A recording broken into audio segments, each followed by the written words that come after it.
Can I keep this short and snappy?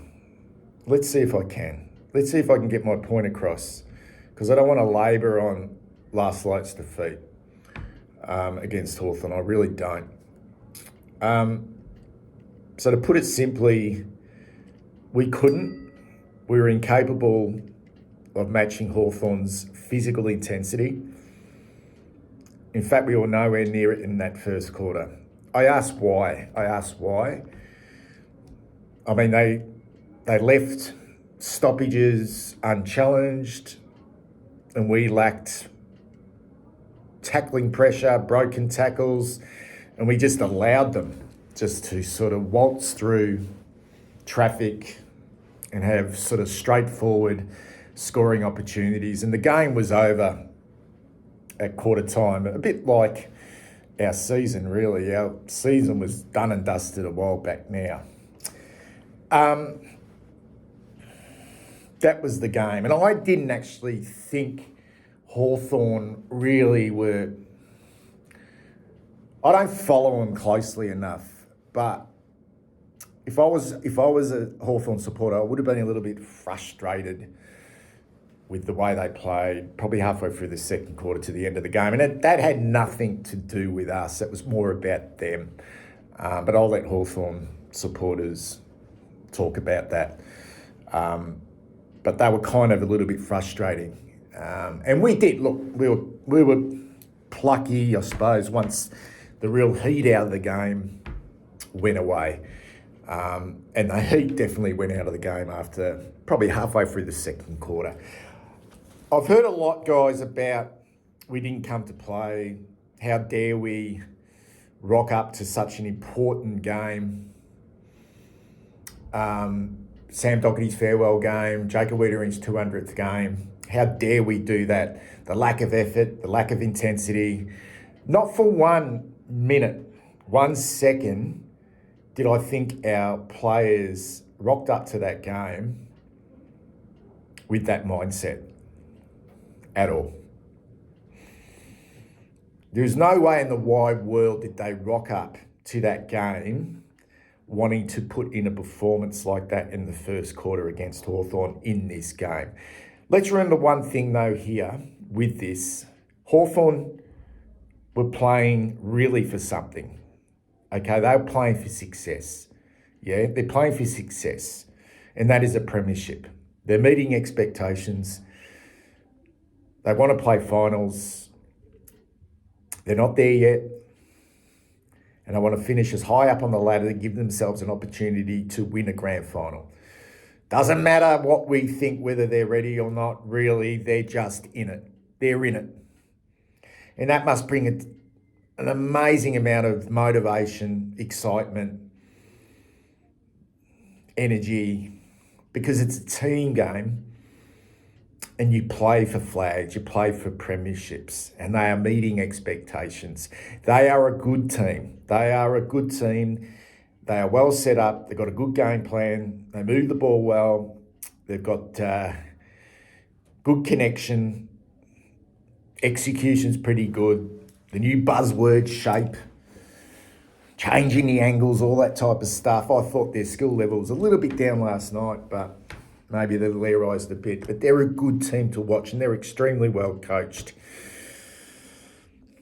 And they're everything that we are not. But it's not... We are just nowhere near that in regards to execution and all that type of stuff, ball movement. That's the game plan in a nutshell. We are so far off that it's not funny, and that's been a consistent thing with this group for a period of time now under Michael Voss. Can that be fixed? Of course it can. Of course it can. I think that sort of stuff there is probably the easiest thing to fix. It's going to take some time. It's going to take some change. New coach potentially, or new coaches with better ideas and more modern ideas, whatever that looks like. The biggest concern for me is the reputation of this group outside of the club. And what I mean by that, the external reputation of our team and our club from outside with the other clubs. And that was clear to me last night. And while we were fluffing around all week with feel-good stories about Sam Docherty, and there's no disrespect to Sam Docherty, he was always going to get a farewell, win, lose or draw, and he did. He did. We put up a putrid performance in that game last night, but he still got a great farewell. Okay, that was always going to be the case. Okay? But while we threw up all this stuff and Jacob Wiedering's fucking 200th game and all that, the one thing that we needed to do, we couldn't do because we are incapable of doing it, okay, when the going gets really, really tough and the heat is on and when the opposition really crank it up. And the opposition clubs know it. And this reputation, we are very much a tarnished football club. And I put this image up because, as I said, I didn't go to the game last night, but I watched it on the tube and I was watching Sam Docherty very closely and I wanted to see what it looked like before the game. I wanted to see how the Hawthorne players interact with Sam Docherty in this game. And have a look at that. And I saw this before the game because the cameras were focused on him. And is that Harry Morrison? Is that his first name, Harry? Is that Harry Morrison? I think it's Harry Morrison. You probably wouldn't know Harry Morrison if you bumped into him in the streets. But he ignored Sam Docherty. Sam Docherty had to go to him to shake his hand. Have a look at that body language there. That's not being bad sportsmanship from my point of view. That is such a focused football team with a real purpose and a real edge and a competitive edge and a hard edge that really weren't in the mood for sentiments, weren't in the mood for bullshit. And he was forced to shake Sam Docherty's hand there. He would have rather not because they had bigger fish to fry than worry about a guy playing his last game for the Carlton Football Club. And I've got no doubt in my mind that this, outside of our Pox game plan, this Achilles heel, this known weakness of this football club that we are, and I'm not talking about putting your head over the footy. I'm not talking about going back with the flight of the ball and copping a knock. I'm not talking about that. I'm not talking about courage. I'm talking about this team of ours is easily intimidated, is easily bullied, and you just need to crank it up and you need to attack us physically and put the heat on us and get into our faces and we go to fucking water. We go to fucking water. And that's what happened in that first quarter. And you know what they did? They went after Sam Docherty. I watched it very closely. They went after him physically. They thought, you know what? We will help cheer you off after the game. We'll give you a guard of honour. We'll give you a clap. But right now, mate, we are a real fucking football club. And we're not here. We're not here to feel sorry for you. We're not here to patronise you. We're not here to condescend you. We're here to play fucking football because we've actually got something to play for. Yeah? We've got something to play for. We're here to play for fucking premierships. We're not here to cheer you off.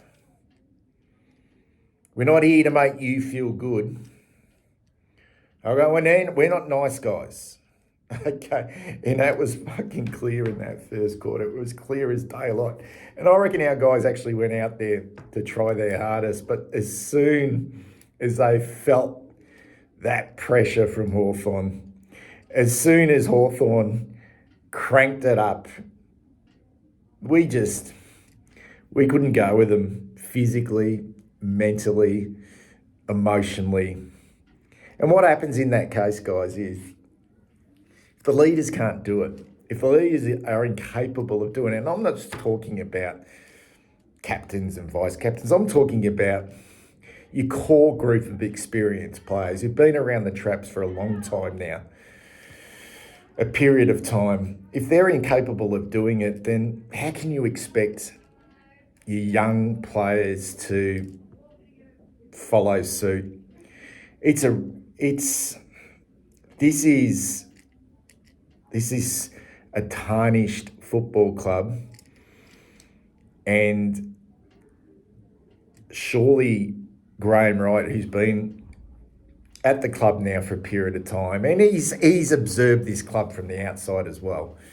He's observed, and he would know what other clubs think of us. But we've seen it so many times this year, guys, this exact thing. Where we might have started the game okay, and then the opposition had got in at quarter time or half time and said, let's crank it up on them. Let's get in their face. Let's harass them. Let's bully them. And that's what happened last night. And well, I'm not saying right now it's a worry. It's just something that our coach, who, it's a surprise. It's a fucking surprise, isn't it? That a person as a player, he played the game as hard and as intimidating as anyone else, both physically and also verbally. But this group hasn't got it. They're a bunch of nice blokes who play the game in a really nice manner. And that photo, to me, on a night where you want to fucking bleed maybe for the jumper. You want to bleed for the jumper and bleed for your teammates and go above and beyond. We just couldn't do it because we had to play against a team that know us all too well. And until we have drastic changes from a coaching point of view, from a player point of view, and we dig deep into this list and start removing repeat offenders, then you can talk about game plan and execution until you're blue in the face, but things won't change until this club of ours start to fucking grow up and get a competitive edge and a hard edge.